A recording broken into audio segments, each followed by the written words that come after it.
on to design aspects. Some important questions, and I want to make sure that you understand these concepts. So looking at rapid mixing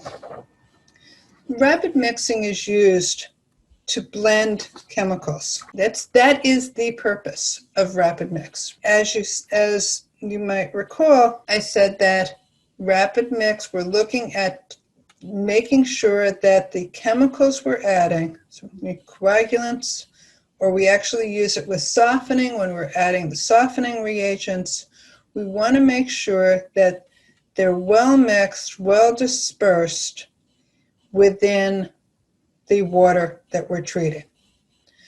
So there's a number of types. This is a turbine chamber. We have a propeller type. This is a double. We have a paddle chamber, and we have an inline blender. So we've got multiple types of systems. The only difference is really the shape of the system. In this case, it's actually, the mixer is actually within the piping system, but they all operate the same way. They all have the same goal of dispersing and blending the chemicals with water. Hey, Dr. Master. Yes? I have a question about the alkalinity and acidity. Sorry to cut you off. Sure, no problem. We can go back. Okay, so what I got is that alkalinity is the buffering capacity of water. And is it alkalinity or acidity that resists change of pH upon adding an acid or a base? Okay, so alkalinity is the ability of a water to resist a change in pH upon the addition of an acid. Acidity is the ability of a water to resist a change in pH upon the addition of a base. Okay, perfect. Thank you. So it's just kind of one you're looking at a decrease in pH, the other one you're looking at an increase in pH. In chemistry, they just use the term buffering capacity. In environmental engineering, we use alkalinity and acidity. These reactions are rapid. Typically, they take less than 0.1 seconds. For alum, they take about 1 to 7 seconds. Okay.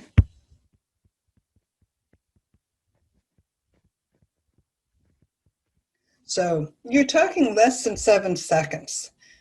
Your detention times need to be less than 30 seconds at the absolute maximum.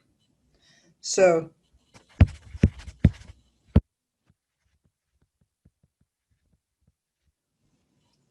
maximum detention time in any of these reactors is 30 seconds. We also add baffling in order to prevent vortexing. So vortexing, you've got kind of this eddy formation, but that means that you don't have good mixing along the edges of the tank. So what we will often do is, and it's hard to kind of draw it in here, but basically, if this is the wall, we put a baffle kind of out into the reactor. Often there would be 4, so there would be one kind of looking into the reactor, kind of facing in. So if we drew a view looking down, you'd see a baffle here, you'd see a baffle here, baffle here, baffle here. And that's to try and prevent this vortexing so that we have improved mixing. Rarely will you ever see more than 4. So in ideal reactor, we used the equation for detention time. What type of reactor do you think a rapid mix basin is best modeled as? So a reactor, okay, and then we have a CSTR. Okay, so we have mixing, we have a flow in, so we have Q of the water. We also have a flow, we're pumping in our coagulant, and then we have the flow out. So what we have is we have a CSTR because we have a continual flow in and a continual flow out. So we'll model the reactor as a CSTR. Typically we'll operate, detention time will be in seconds. That is not always the case. Some reactors Typically, we'll use minutes. In other cases, we will use hours. It depends on how long it takes for the reaction to occur. V is just volume, and Q is our flow rate. We can have non-ideal behavior, and that can be caused by density gradients, caused by temperature differences, short-circuiting, or dead spots. Ideally, we want as close to an ideal reactor as possible. We design these basins based on what we refer to as the velocity gradient, or the G value. So if you think back to fluids, if you have flow of water, you have a velocity gradient. And that velocity varies with distance in the y direction, with the lowest velocity closest to the surface. So we're going to use this to estimate energy dissipation. We want to provide sufficient energy to mix the coagulant with the water, but we don't want to provide too much energy, because if we provide too much energy, we're just simply basically wasting money. We have to provide electricity in order to run the mixer, and also the more mixing, you've got potential eddies forming. So the amount of shear that's taking place, the higher the G, the more violent the mixing. And G is a function of the power imparted by the mixer, by your motor. It's inversely proportional to the volume of water in the tank, the dynamic or absolute viscosity of the water. The more power, our motor, the higher the G. For the same power, the greater the volume of our reactor, the lower the G. G values typically range from about 700 to 1,000. Notice they're in inverse seconds. Detention time, I just said 30 seconds. The book talks about 20 to 60 seconds. However, if you look at the 10-state standards, which they're also referred to, I will typically refer to them as the GLUM standards for the Great Lakes Upper Mississippi River Board standards. These are the standards that are typically used in all of the Midwest states, and are adopted by a number of states, and even adopted by a number of countries. If you're looking at softening, the detention time is slightly longer, but if you're looking at coagulation reactions, as we've been looking at now, detention times will be less than 30 seconds. These basins vary from about 1 meter to 3 meters. We'll talk more about that depth, and this just gives you an idea of the power imparted in these systems. I'm not going to go over a lot of this in any great detail. We'll talk about this in the problem that we do. But again, just some information. Here's your baffling. If you do have vertical baffling, they shouldn't extend more than 10% of the tank width. So if you're talking about here, if this is our tank, notice these are not very large. Okay, they're relatively small. And then the other thing to think about is that we will typically use that the efficiency of transfer of motor power to water power is 0.8 for a single impeller, which means that your motor, the power of the motor must be 125% of the power imparted to the water.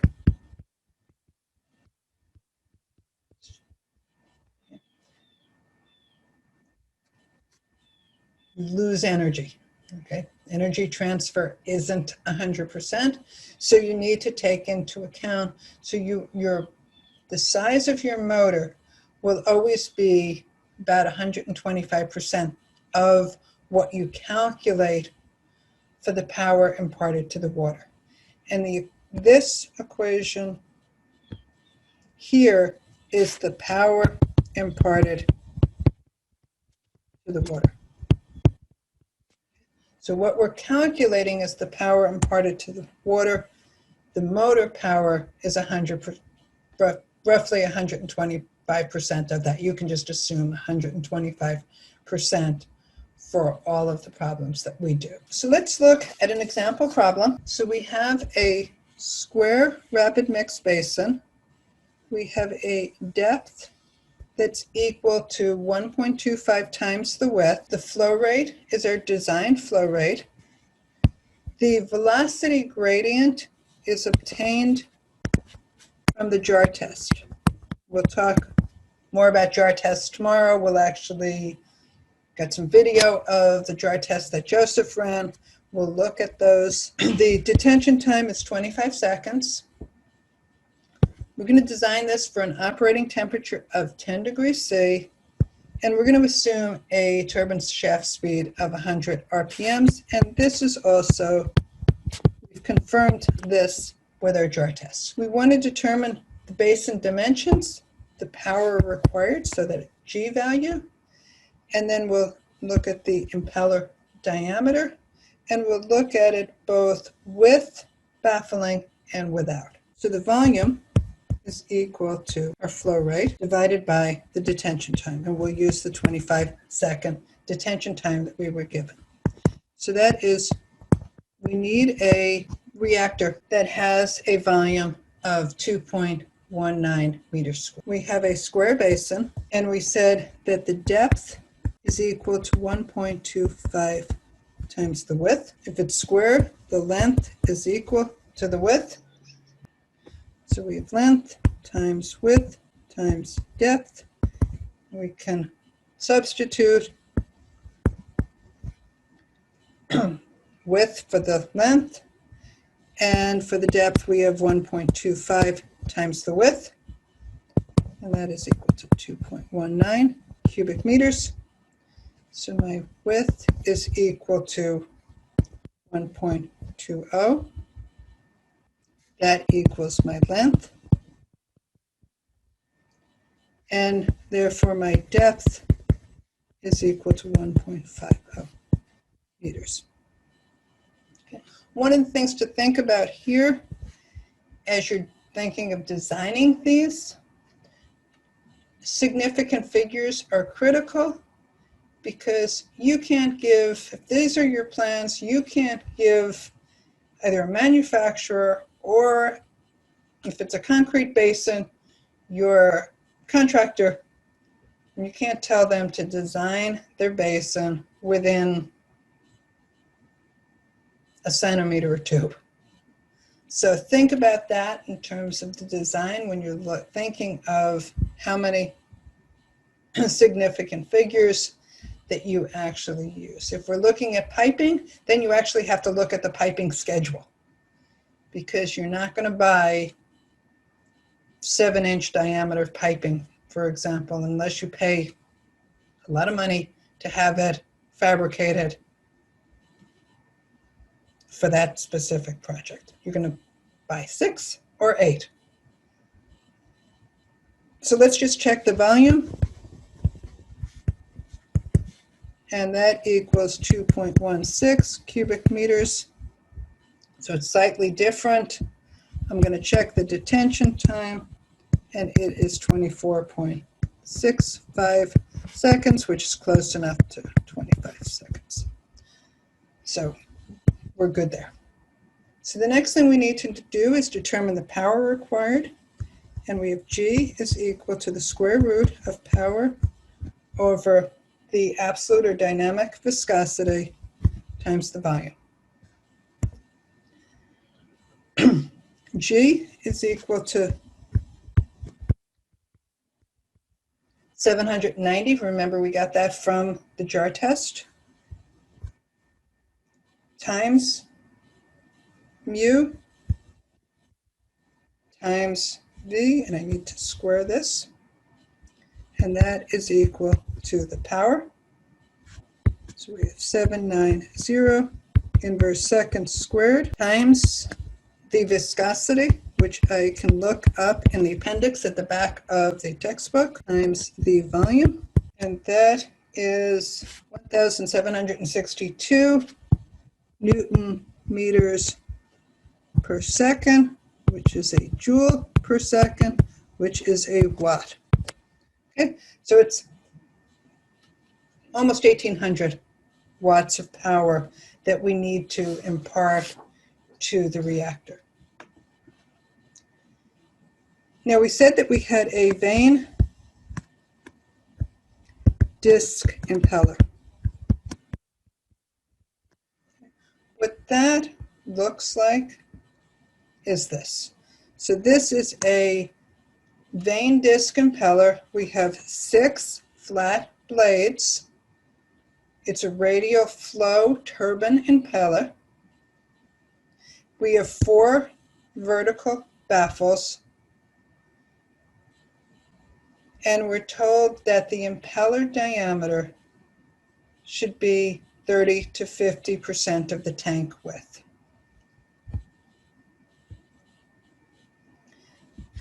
So we can use equation 6-17, where power is equal to the impeller constant, and that's provided by the manufacturer, times the rotational speed, and this is in revolutions per second, times the diameter, 5th power, times the density of water. So what we're looking for is the diameter of the impeller. And N sub P is equal to 5.7. Again, you'd get that from the manufacturer. The question was, why did the volume change? The volume changed because back here,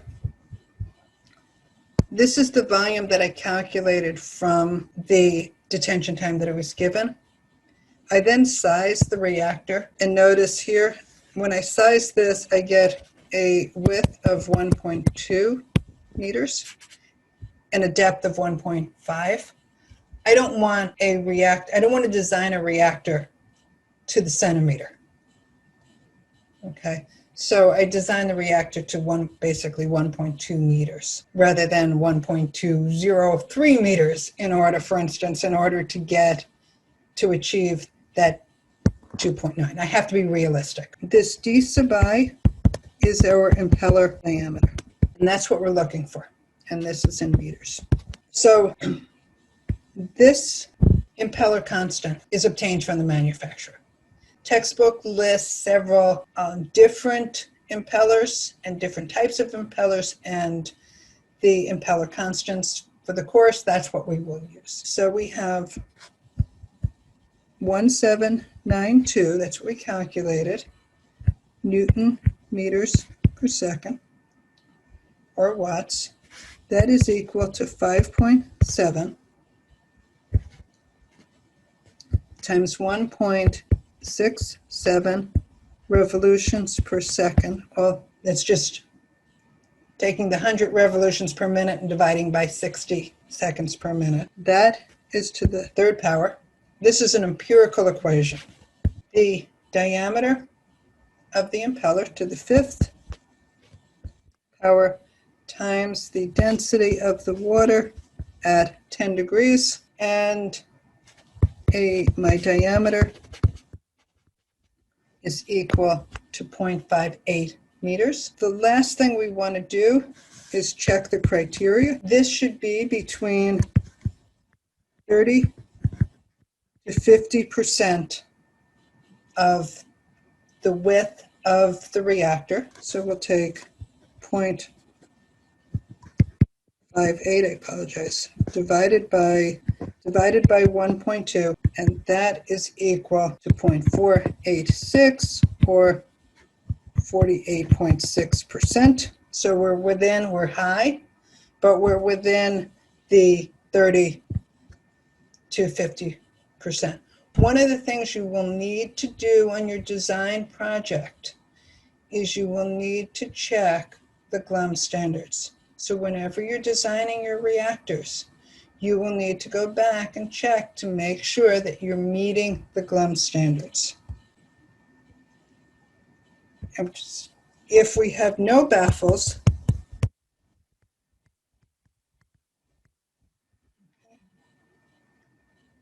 then the power imparted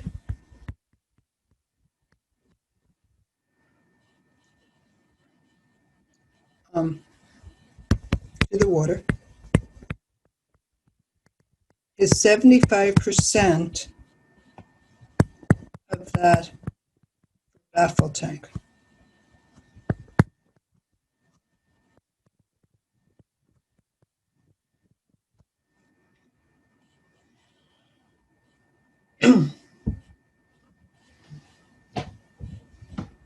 So the N sub P that you use is 0.75 times the value given, okay? Because it's 75%. Go through the same equation that we used before, but in this case, the diameter, when we calculate the diameter, it is 0.62 meters. Okay. Before we had 0.58, so we need a larger diameter impeller, which makes sense because there's less power imparted. And so we need to increase the size of the impeller. And then we check the criteria.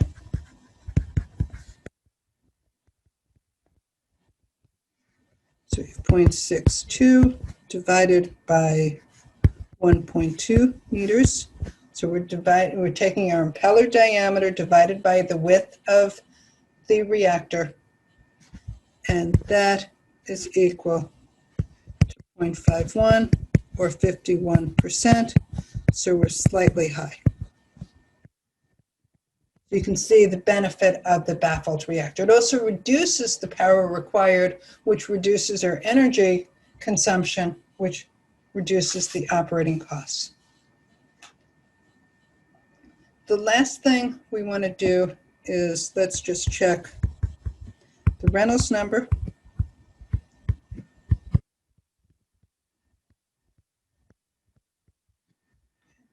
And the Reynolds number is equal to the impeller diameter times N times rho divided by U, the viscosity. And that, we're going to use the baffled reactor because we have a smaller diameter. It also means less power that we have to impart, so our motor power is less. So that's 0.58 meters squared times 1.67 inverse seconds. So that's revolutions per second times the density of water at 10 degrees.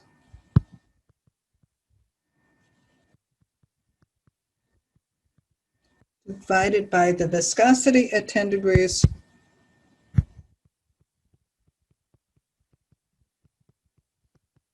And that is equal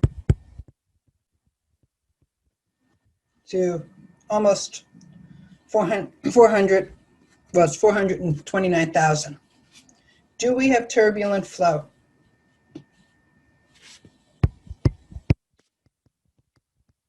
Reynolds number is greater than about 10,000. We have turbulent flow. And we want turbulent flow in the rapid mix basin. So we'll stop there.